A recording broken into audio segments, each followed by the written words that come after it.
Good day, good day, good day, good day. Welcome to another episode of Sensible Reactions. We is back in class. You already know what's going on, baby. No camera? Yes, indeed. This will be the case for the next video as well that you will watch after this one. Um, it's probably not going to be out if you're watching this at the time, the same day that this dropped. Then, of course, you got to wait to the next one. Anyway, to catch me live, baby, go to the link down below in the description. If you are on mobile phone, what I suggest is you just go to the Twitch app, and what you do is you type in ShAyee. It's also on the screen right there, you know what I'm saying, in the purple. Do we have cursor? No, we don't have cursor. All right, you see up there right where it says sensible reactions, and it has a shade right there. It has a purple. Okay, there we go, where the purple is. All right, so just add an E to the end of Shay, and baby, I'm gonna come right up. All right, turn your notification bell on so that you'll know when I go live, so that helps you out. Because baby, I don't have a schedule. I am the schedule. I live life as I should. You know what I'm saying? We shouldn't be bogged down. I don't want to live life on repeat. Okay, baby. All right, not to that extent. Okay. Well, listen.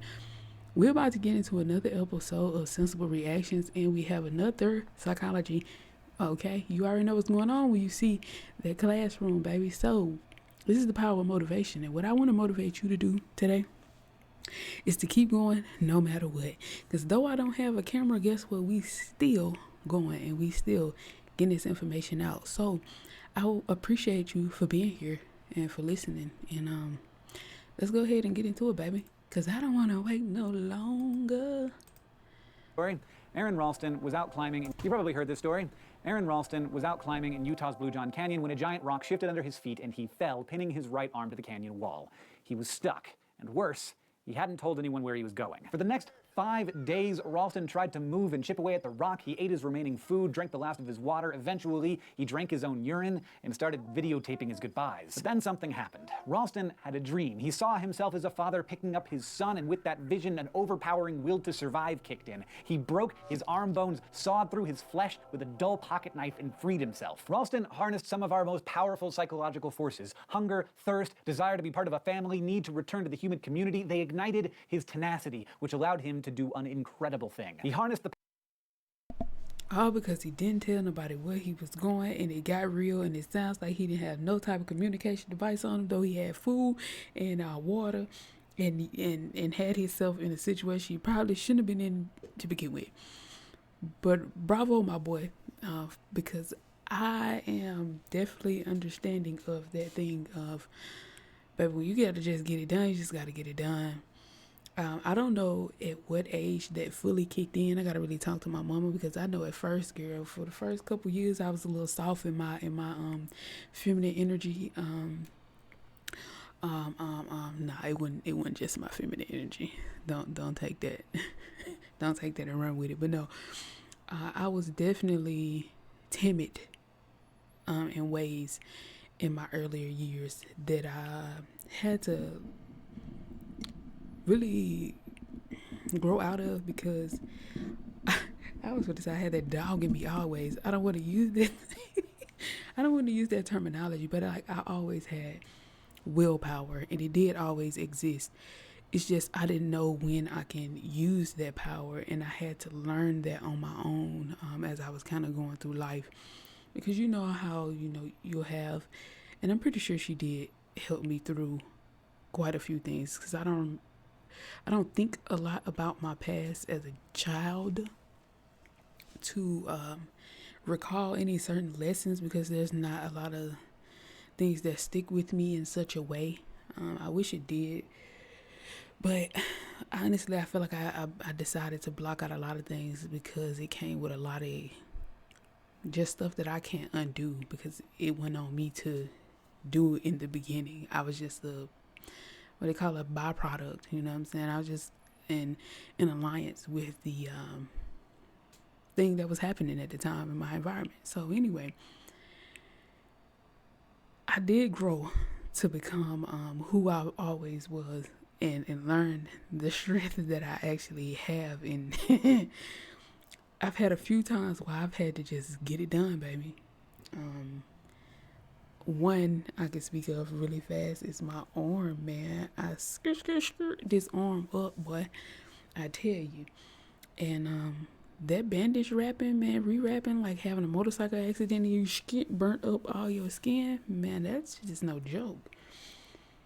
And no hospital, you know, you gotta just get it out the mud and do what you do. Rewrap it and put your aloe vera and do everything you need to do to make sure it don't get infected. Clean it constantly.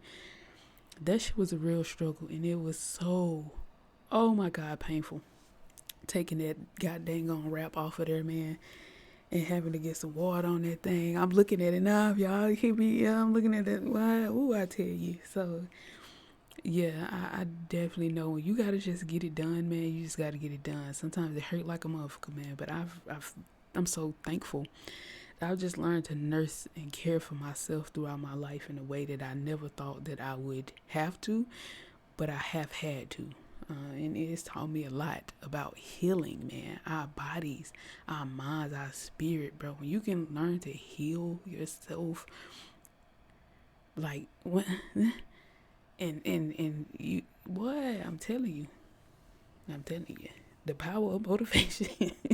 Sheesh, Power bro. of motivation. Obviously, in a big, big way. My motivation was that same thing, the will to get to the other side, baby. That's all. Motivation is the need or desire to do something, whether that need is biological, social, or emotional, and whether that something is making dinner, going to college, or cutting off your arm. Motivation is what gets you moving. But the big question is, why? Why do we do anything? I mean, why ever bother changing out of my sweatpants? Psychologists often view motivation in one or more of four ways.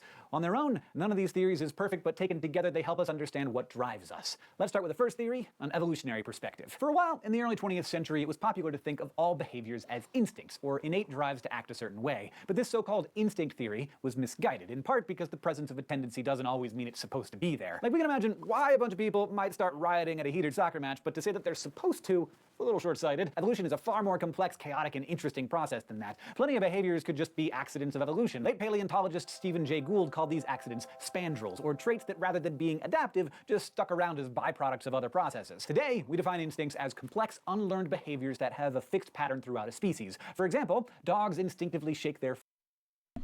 And I truly believe that our environment, in the way that we've been learning through sight when growing up at an early age, can suppress your instincts. Truly. I really believe that, because I feel like a lot of things that I was naturally wanting to do, I sometimes felt like I was not able to do, you know? And then in some cases, I had an overwhelming instinct to do things, and like my body had no stop button. It had no stop, and it came, most times it came from a buildup of letting it be, and like allowing and seeing certain things happen, and then the next thing you know, that's when you had the snap out, as they call it. Snapped, you know. So the snap out, the build up, is why I feel like unresolved issues is not good. Not good, done good, of course, as we all should know, for sure. When wet, salmon return to the stream in which they hatched, and human babies know how to suckle just minutes after being born. These are true genetically predisposed instincts that do not require learning. But today we understand that while certain tendencies may be genetic, individual experience plays a major role in behavior and motivation as well. So another theory of motivation suggests that a psychological need or drive simply compels us to reduce that need. This is called the drive reduction theory. This could be as simple as hearing my stomach growl and looking for a burrito. My need is food, my drive is hunger, my drive reduction behavior is burrito. Drive reduction is all about maintaining your body's homeostasis, the balance of its physiological systems. As much as we're pushed to reduce our drives, we're also pulled along by incentives. The positive of its physiological system. Behavior is burrito. Drive reduction is all about maintaining your body's homeostasis, the balance of its physiological systems. As much as we're pushed to reduce our drives, we're also pulled along by incentives, the positive or negative stimuli that either entice or repel us. The mouth-watering smell of that burrito pulls me toward it just as much as my hunger pushes me there. However, we're also clearly more complicated than our homeostatic systems, and drive reduction theory may oversimplify a lot of our behavior. For example, a person may fast for days, ignoring their body's hunger to honor some spiritual or political cause, and I know I'm not the only one who sometimes eats when I'm not actually hungry. So a third theory, the theory of optimal arousal, attempts to fill in some of those gaps. I know that's right, honey. I know that's right. I did a fast, I think maybe 2 times intentionally in my life. And I need to do it more often intentionally. I've clearly have went hours without eating before. I've been 24 hours without eating. I've been 17. But like, I think the most I got to intentionally was almost 24 hours. I didn't quite, excuse me, not 24, almost 48. I think I made it to like 32. And yeah, I broke it with a salad though, which was my whole thing. Yeah, man, I definitely need to tap into that, especially before the summer is completely over. Cause the sun, yeah, we need to, yeah. Suggests rather than just reducing a drive or tension like hunger, we're motivated to maintain a balance between stimulation and relaxation. Say you're holed up in your house all weekend studying, you're bored and lonely and getting weird, so you call up some friends to go mountain biking or go to a karaoke bar or whatever you like to do for stimulation. The idea here is that you want to hit the right level of arousal, which take note psychologists often use in a non-sexual sense, without getting overstimulated and stressed. So if you nearly break your face on that bike ride or the journey covers at karaoke night start getting too dense, you may need to back off and take a nap. Of course, everyone has a different level of optimal arousal, and I'm guessing Aaron Ralston's was fairly high. Adrenaline junkies may jump out of planes to hit their ideal level, whereas others might be satiated by an engaging book or a new knitting pattern. No matter which, the optimal arousal theory suggests that we're motivated to avoid both boredom and stress. And obviously, not all needs are created equally. If I'm suffocating and can't catch a breath, I'm not going to be thinking about eating that burrito, and if I'm about to be ravaged by lions, I'm not going to be worrying about my next paycheck. American psychology. Baby, that's how we come up with a lot of distractions.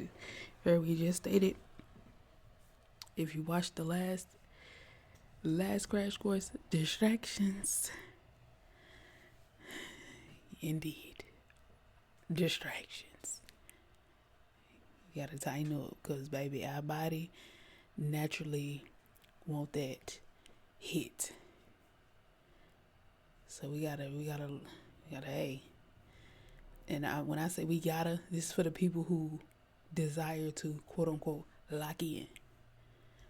Just Abraham Maslow illustrated this shuffling of priorities in the mid-1900s with his famous hierarchy of needs. Down at the bottom of the pyramid, you'll find our most basic physiological needs for food, water, air, and moderate temperatures. The next rung up speaks to our need for safety, then comes love and belonging, followed by esteem or respect, and finally, once all those needs have been met, we have the relative luxury of being motivated by self-actualization and spiritual growth and yoga retreats and stuff. Of course, there are problems with Maslow's vision. Empirical research hasn't really supported his hierarchy. We tend to skip around on that pyramid all the time, and the importance of those higher-level needs may vary depending on our culture and finances and personalities. But still, everyone is restricted by the lowest levels of the pyramid, so regardless of theories about why we have them, most schools of psychological thought agree that we are driven by at least 3 big motivators: sex, hunger, and the need to belong. We'll do a whole lesson later on all sorts of sex-related stuff, including how it motivates us.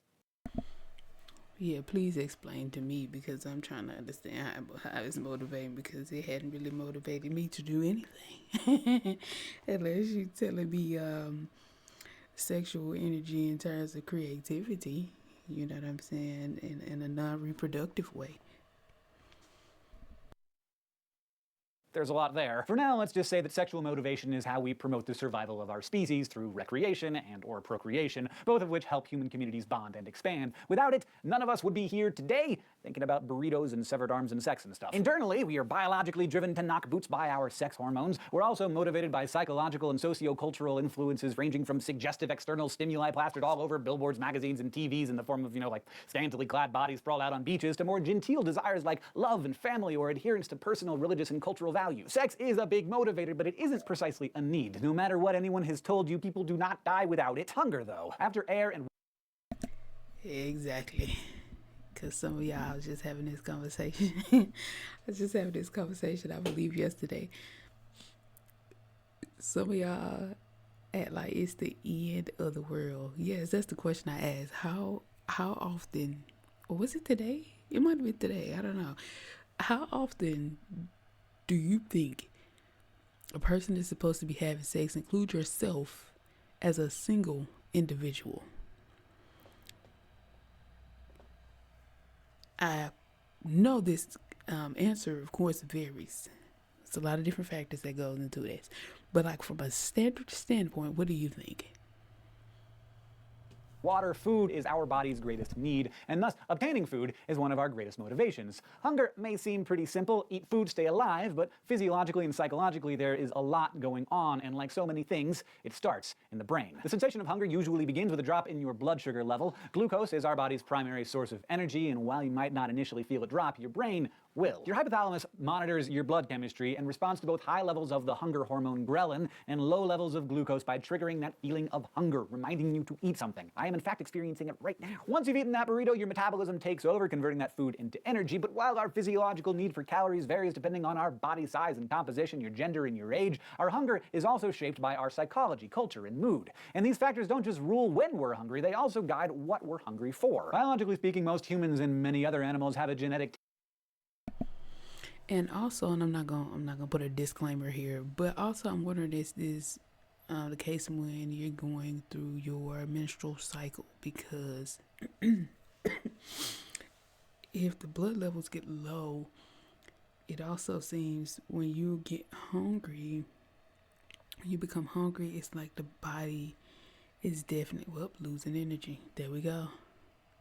Yeah, the body it starts to react a lot differently, and it's a lot more noticeable than if your blood is up, and of course I guess your energy levels may be there, or either your body has more to run off of, therefore it's not as an effect that you feel.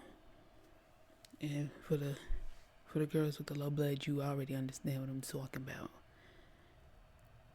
taste for sweets and fatty foods because they're typically high in energy, but other taste preferences are conditioned through experience and culture. I may have an aversion to oysters because they once made me sick, and love gingerbread cookies because my grandma used to make them. Although popular in Cambodia, I'm not too keen on eating fried tarantulas, just as lots of folks around the world think that the very idea of peanut butter is gross. Still, the feeling of hunger affects us the same. During World War II in the US, some conscientious objectors volunteered for medical research as an alternative way to serve their country. Perhaps the most famous of these studies was physiologist Ansel Keys's Minnesota hunger experiment, which measured the effects of semi-starvation by partially starving its volunteers. While ethically dubious, the experiment was geared toward understanding the many small and large effects of hunger which was plaguing Europe at the time.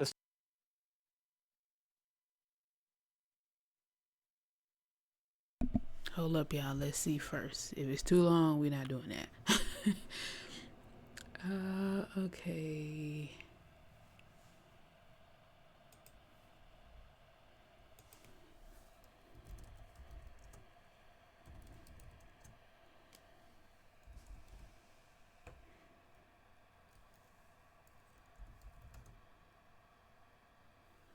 I guess that'll work. Let's see, baby.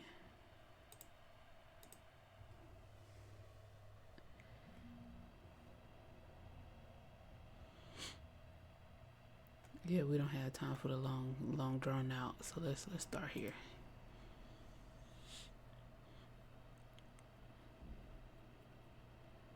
There's an interesting study that was done called the Minnesota Starvation Experiment. It was in 1944 by a man named Ansel Keys, the same guy who fudged the data on the heart study in 1958, which has led to the false information about cholesterol causing heart disease.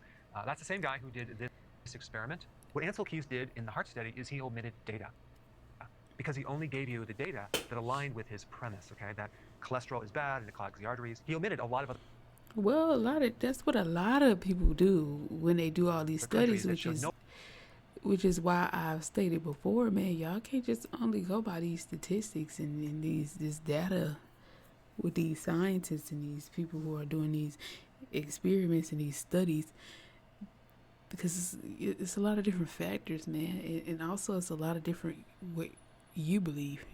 Everybody is different, literally.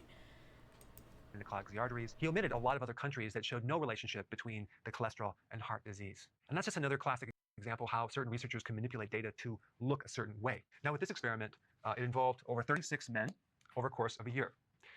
In the first 3 months, they consumed 3,200 calories. Okay. Then after that, they cut the calories down by half to about 1,560 calories for 6 months. And this is called a semi-starvation. Okay. Now to me, that's not necessarily starvation. because you could live on this if there are nutrient-dense foods. But they wanted to mimic the diet that was in the war previous to that. So they fed them potatoes, rutabagas, turnips, bread, and macaroni. Now, I see right off the bat, there's not enough protein.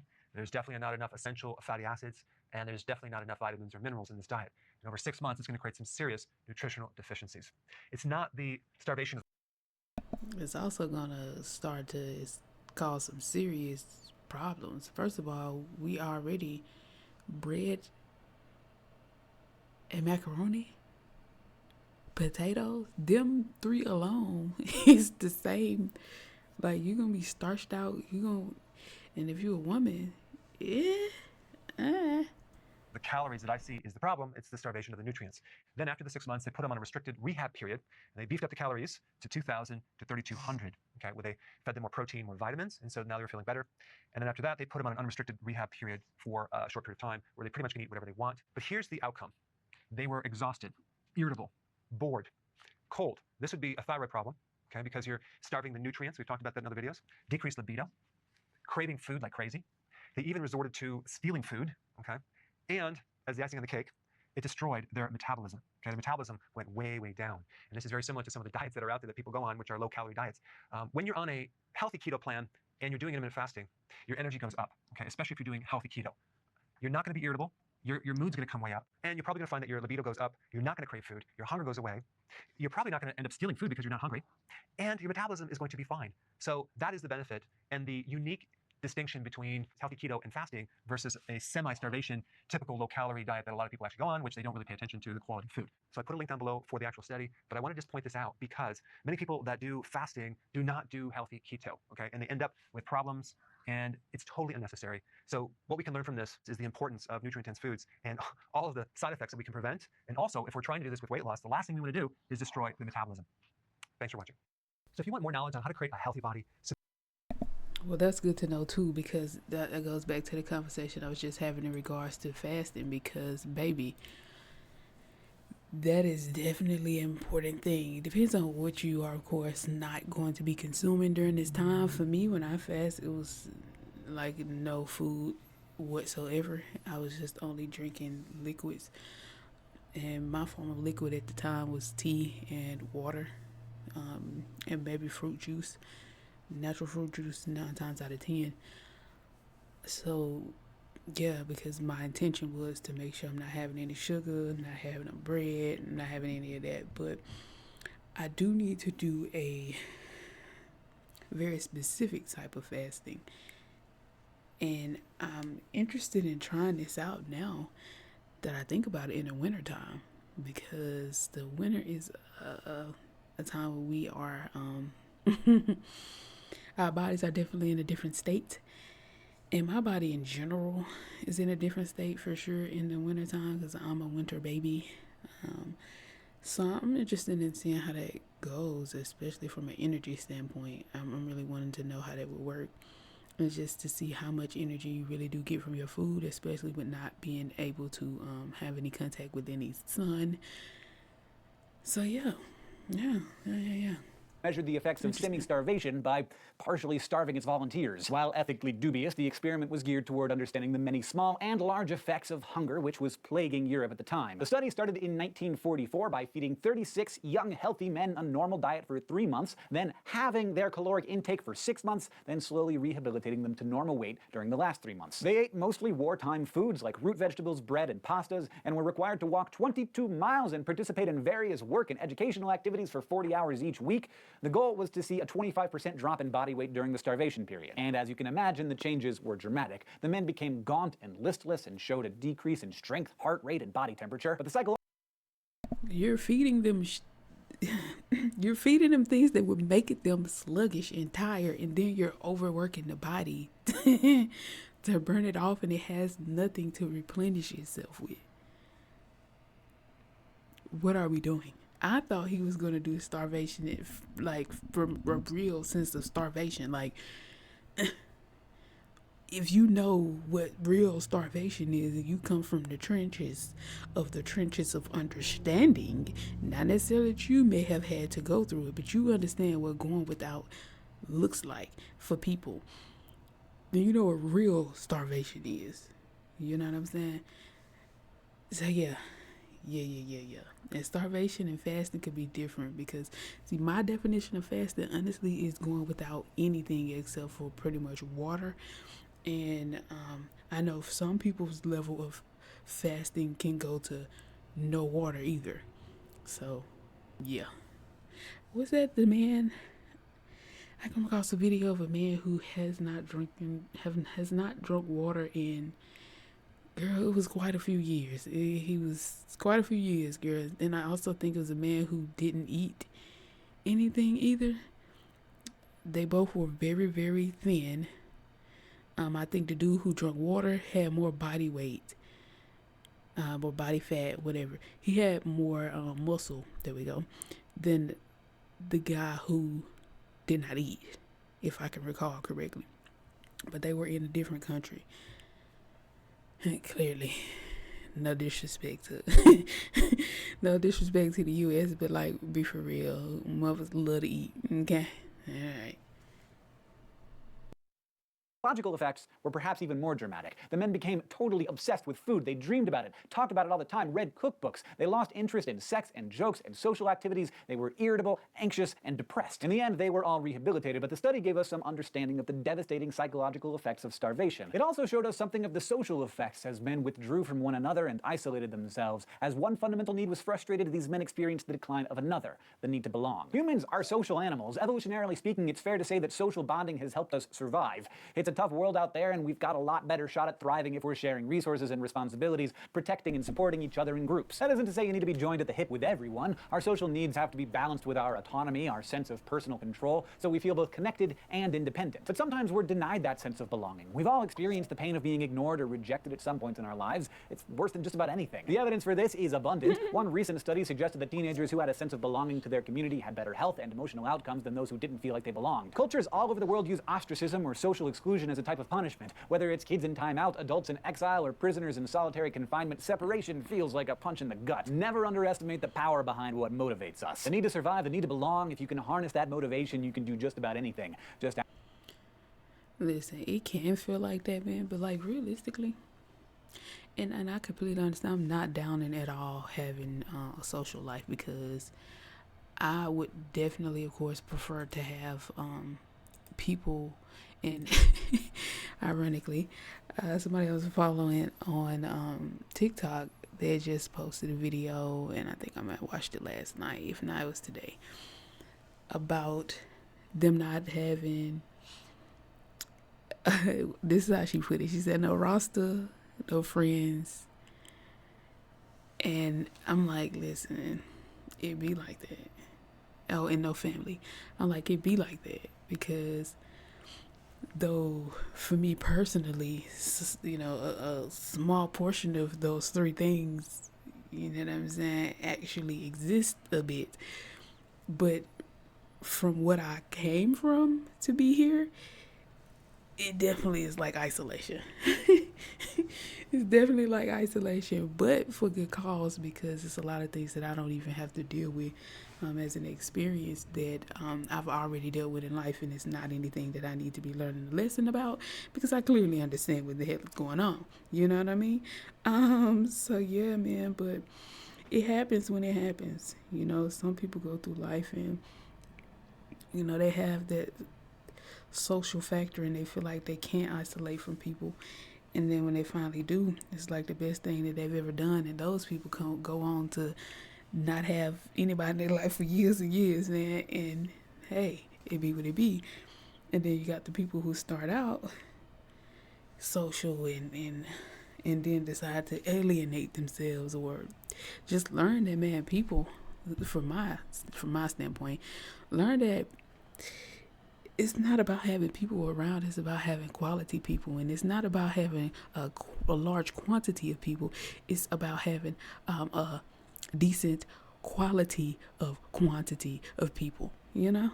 So yeah, maybe. But anyway, y'all have a good one. We learned quite a few things on today, baby. The will to freaking exist is one thing, you know. and to keep going, because honestly, what else do we have? What else do we have that's going for us? Because like you said, what's the purpose of doing anything? And that's why I always come back to, I have to come back down to the grounded root part, because you can go through these stages and phases of feeling like, man, what's the whole purpose of existing in general?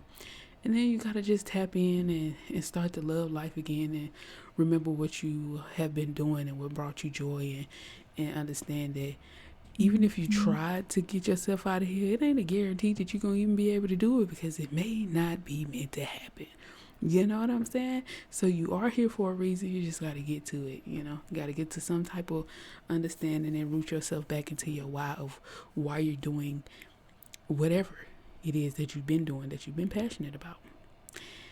And I know sometimes not having that support, it feels like, dang, man, what's the whole purpose? But sometimes it's just for you. Sometimes it's just for you. Just like me doing this. I have, like, literally nobody's watching. You know what I'm saying? But guess what? I'm still doing it. For anybody that watch this later, and I'm so grateful for the people who make it to an hour plus into any video that I do. Thank you. But yeah, man, and this is from a live standpoint, but also for y'all on YouTube, I appreciate you for being here too, man. For the people who watch my content and the people who show love, I wish people would get in the comment section, but it's gonna come in due time. You know, it's gonna come in due time where we can have real conversations and really connect and really tap in with each other. But it'll happen when it's supposed to, and that's the part that I'm accepting, or really have accepted, honestly. So I just keep showing up, baby. Stay motivated to just make it happen. Because again, you never know. Maybe it's the thing that's keeping you sane. You know, you have a desire to help others, but maybe when you feel like you're not helping as much as you know you can, just because you feel like you don't have the opportunity and the space the way you feel like you can thrive, it don't really mean that it's the end all be all. Because most times they're paying attention one way or the other. Okay? Trust. Bye, y'all. Y'all have a good one. And us over here on Twitch, we're going to keep moving on to the next one. And if you did not watch the last or any of the previous, make sure you hit that, that end card. That end, right there. All right, y'all have a good one.